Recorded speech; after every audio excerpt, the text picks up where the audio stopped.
আসসালামু আলাইকুম, সবাইকে ওয়েলকাম জানাচ্ছি আমার চ্যানেল রুমিস ফ্যাশনেবল হাউসে। আশা করি আল্লাহর রহমতে সবাই ভালো আছেন। আমিও আল্লাহর রহমতে ভালো আছি, তবে অনেক দিন থেকে পেরেশানি যাচ্ছে, তো সেই কারণে আসলে ভিডিও দিতে পারিনি। আজকে শত ব্যস্ততা আর শত কষ্টের মাঝেও দিচ্ছি। আশা করি শেষ পর্যন্ত দেখলে আপনাদের ভালো লাগবে। আর শেষ পর্যন্ত দেখার অনুরোধ জানাচ্ছি, যারা আমার চ্যানেলে নতুন এসেছেন, এখন আমার চ্যানেলটি সাবস্ক্রাইব করেননি, প্লিজ আমার চ্যানেলটি সাবস্ক্রাইব করবেন এবং পাশে থাকা ছোট্ট বেল বাটনটিও চাপ দিবেন, যাতে করে আমি যে নিয়মিত ব্লগ দিই সেগুলির নোটিফিকেশন আপনার কাছে চলে যায়। চলুন শুরু করি আমার আজকের ব্লগটি। আমরা এখন এসেছি এই যে মিরপুর হার্ট ফাউন্ডেশন হসপিটাল, যেটা ওইটাতে। তো আমরা মাগরিবের নামাজ পড়ে রওনা দিয়েছি, কিন্তু এখনও রুগীরা আসে নাই, কারণ হচ্ছে ওনারা জ্যামে আছে রাস্তায়। আমরা প্রায় 1 ঘন্টার উপরে এখন বসা। এখানে আগে এসে মানে একটু ডাক্তার সহ সব কিছু একটু ঠিকঠাক করে রাখা, এটাই প্ল্যান ছিল। তো আসলে ওনাদের জ্যামে পড়ে থাকার কারণে সময় বেশি যাচ্ছে।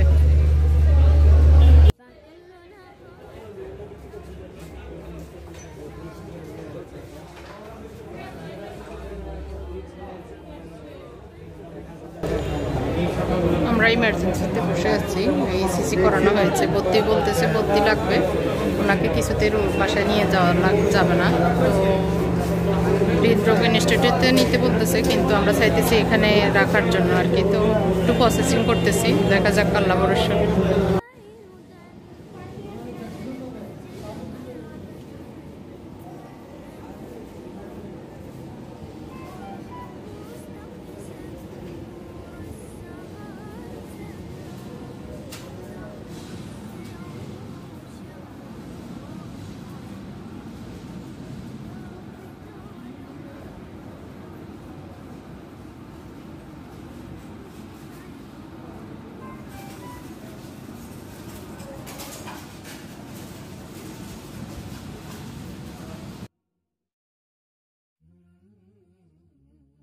سلمت قلبي يا ربي لتغسله رفعته لك من خوفي فأنت له تعبت مني فكم أسرفت أتعبه وعدت نحوك منهوكا لتحمله الذنب يثقله والعشق يحرقه فأين أمضي وحول الوزر والوله يا رب خذوا إلي الآن إن به شوقا يرتل في حزن تبت له فكل نبضة حب في ناظرة إليك ترجوك في شوق لتقبله رفعته لك قلبا ملؤه أمل يهفو لترضي أشواقي وتنزله بحثت في ليل قلبي عن سناء هدى فلم أجد غير بدر ظل منزله ورحت مستقبسا نور السماء سنا حتى أوسعه شمعا وأشعله يا رب تعلم ما قلبي وخفقته فإن غفرت قلبي يا ربي لتغسله رفعته لك من خوفي فأنت له আফা দুলাভাই সহ একটু আগে আসার পরে আর কি, ইমার্জেন্সিতে ডাক্তার দেখানোর পর ডাক্তার আসলে ওনার অবস্থাটা বেশি ভালো মনে করতেছেন না।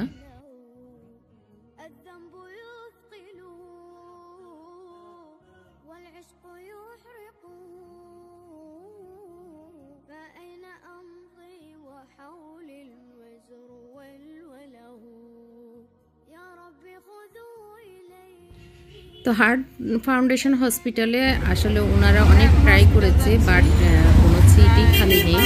যার কারণে আমাদেরকে তখনই ট্রান্সফার করে দিয়েছে হৃদরোগ ইনস্টিটিউট যে হসপিটাল সেটাতে। তো আমরা এখানে এসে এখন মোটামুটি শেষ পর্যায়ে ভর্তি হয়েছেন। এখন দুলাভাই চিকিৎসা কোন ধাপে যাবে সেটাই করছেন। তো দেখা যাক, এখানে আমরা ওয়ার্ডে এখন থাকতে হবে কারণ কেবিন খালি নেই। যে কারণ হচ্ছে সরকারি হসপিটাল বা এই ধরনের হসপিটালগুলোতে ওয়ার্ড কেবিন এগুলি মানে পাওয়াটা অনেক বেশি টাফ ব্যাপার, এটাই দেখতেছি। আসলে আমরা প্রাইভেট হসপিটালগুলোতে বেশিরভাগ গিয়েছি, আর এই হার্টের কোনো মানে কাউকে নিয়ে আল্লাহর রহমতে আল্লাহ মাফ করুক যাওয়া লাগেনি। তো এই প্রথম দুলাভাইকে নিয়ে গিয়ে মানে খুব একটা মুশকিলে পড়ে গিয়েছিলাম। তো আপা দুলাভাইকে ওয়ার্ডে একটা সিট ভালোই পেয়েছি, এটা নতুন একটা বিল্ডিং হয়েছে ওইটাতে।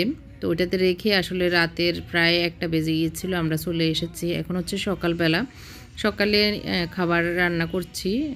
এখানে গতকালকের লতি রান্না করেছিলাম সেটা ছিল, আর ডিম সেদ্ধ দিয়েছি দুলাভাইয়ের জন্য নেব। আর এই দিক দিয়ে মূলা আর হচ্ছে ফুলকপি দিয়ে একটু সবজি রান্না করছি, শাক ভাজি করব। এই তো সবজি মাছ মুরগি এরকম রান্না করছি আর কি। আবার যাব একটু পরেই, কারণ ওখানে আপা দুলাভাই আছেন। আসলে ডাক্তার, বড় ডাক্তার এখনও দেখানো হয়নি, জাস্ট ডিউটি ডাক্তার বা ইমার্জেন্সিতে যে ডাক্তারগুলি আছেন ওনারাই দেখতেছেন। তো একটু চিংড়ি মাছ ভেজে নিচ্ছি, আর হচ্ছে মূলা সবজিটা মানে মূলা ফুলকপি সবজিটা হচ্ছে। তো এগুলি রেডি করে নিয়ে যাচ্ছি। গত কয়েকদিন থেকে আমাদের অনেক বেশি ঝামেলা পেরেশানি যাচ্ছে, যার কারণে আমি কোনো ব্লগ দিতে পারছি না।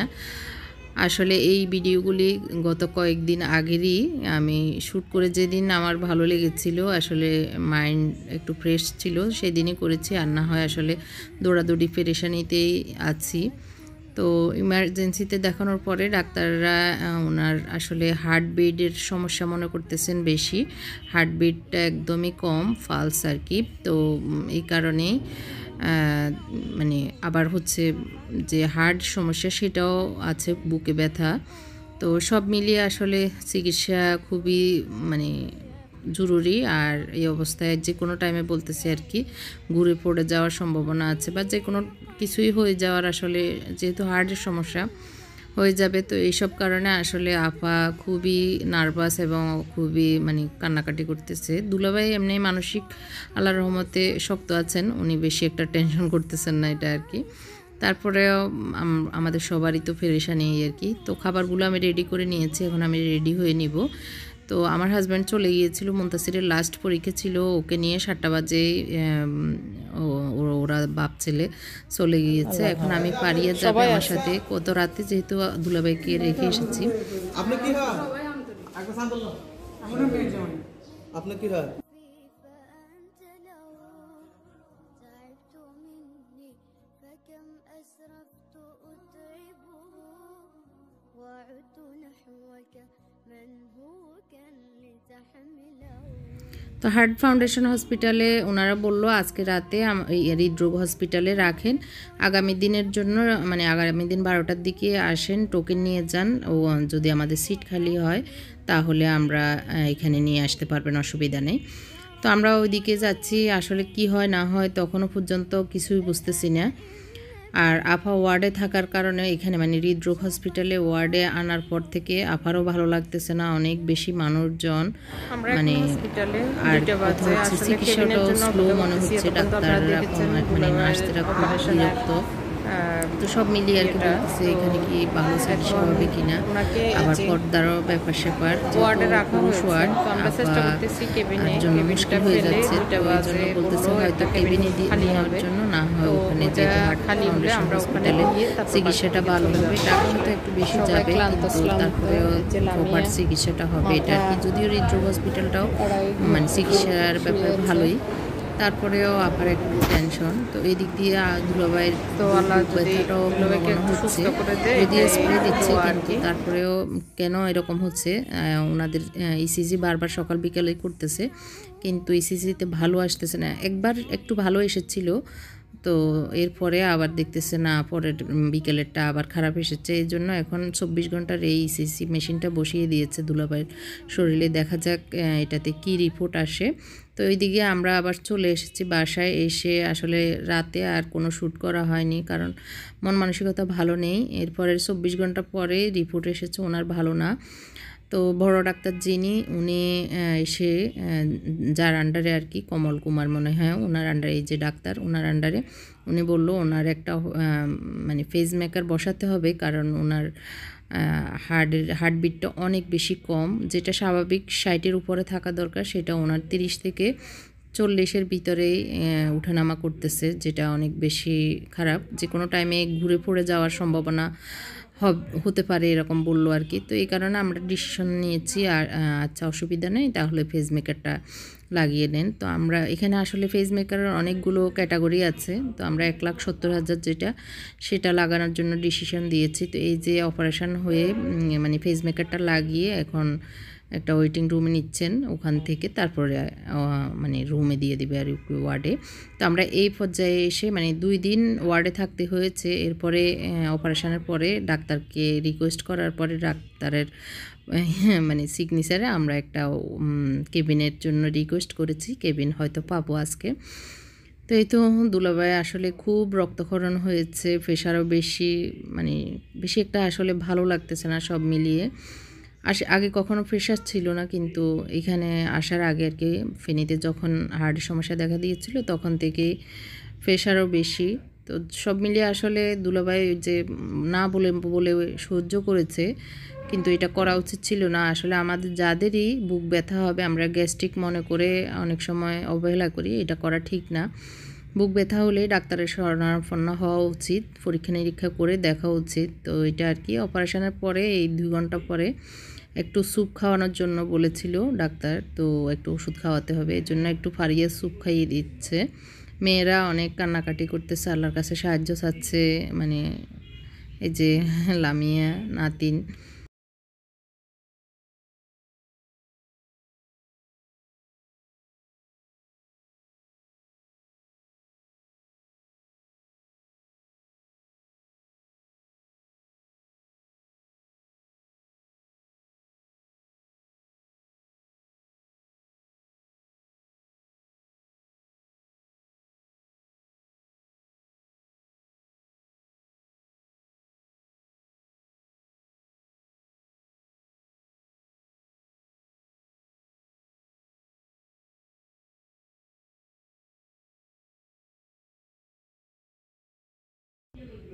তো কেবিনে এখন নিয়ে এসেছি, এটা হচ্ছে আপাদের জন্য কেবিন পেয়েছি।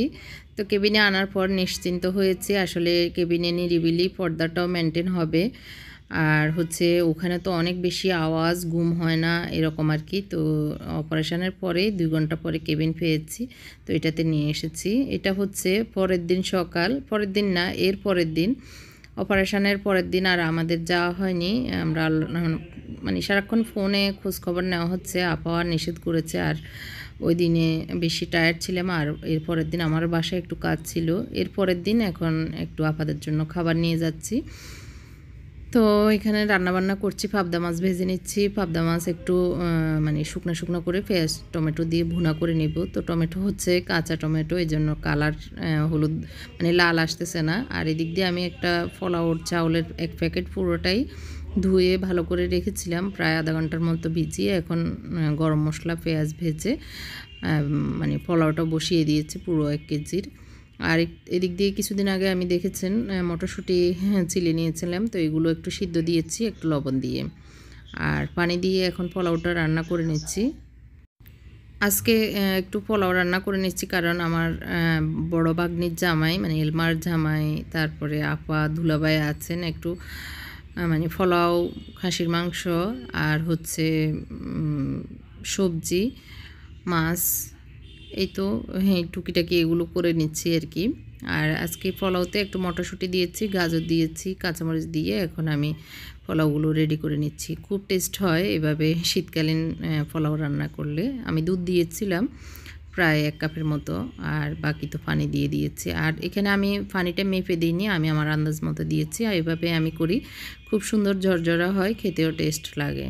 অনেকের বুক থেকে যায়, আমার কিন্তু ওইরকম থাকে না, ঝরঝরা একদম, মানে খুব মজারই মানে পোলাও হয়। যাই হোক, এখানে আমি কড়াইতে তেল দিয়েছিলাম, আসলে খাসির মাংস রান্না করব, কিন্তু ভুলে আমি সবজি রান্নার প্রিপারেশানটা করে ফেলতেছি। তো পরে মনে হলো এই কড়াইটা একটু বড়, এই কারণে মাংস প্রায় 3 কেজি, 3 কেজিরও বেশি হবে মেবি এরকম, তো ওই জন্যই বড় কড়াই দিয়েছি, কিন্তু ভুলে সবজি রান্নার জন্য দিয়ে দিচ্ছি। এখানে কারি পাতা দিয়েছি, মরি দিয়েছি, আর দিয়ে দিচ্ছি সরিষা।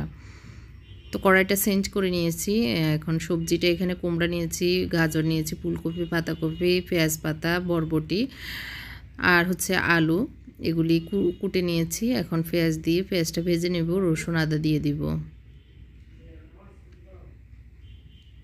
তো শীতকালীন এই সবজি ভাজি খেতে অনেক ভালো লাগে আমাদের কাছে আর কি।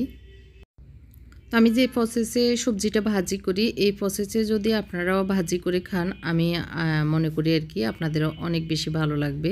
ফাঁসের চুলায় আমি একটু খাসির রেজালা করছি, তো সেজন্য পেঁয়াজ বেরেস্তা করে তারপর আদা রসুন দিয়ে দিয়েছি। আর এদিক দিয়ে সবজির জন্য আদা রসুন দিয়ে দিয়েছি, 1 টেবিল চামচ দিয়েছি রসুন, আদা চামচ দিয়েছি আদা, আর দিয়ে দিচ্ছি জিরা, ধনিয়া পাউডার 1 চামচ করে, আর একটু হলুদ দিয়েছি, আর পরিমাণ মতো লবণ। কাঁচামরিচ দিয়ে ভালো করে নেড়েচেড়ে ভেজে এখন সবজিগুলো দিয়ে দিয়েছি। ভালো করে উল্টিয়ে পাল্টিয়ে নেড়েচেড়ে ঢাকনা দিয়ে দিয়েছি সবজিগুলোতে। আর এদিক দিয়ে আমি রেজালার জন্য মশলাপাতি যা যা দরকার সেগুলি দিয়ে দিচ্ছি।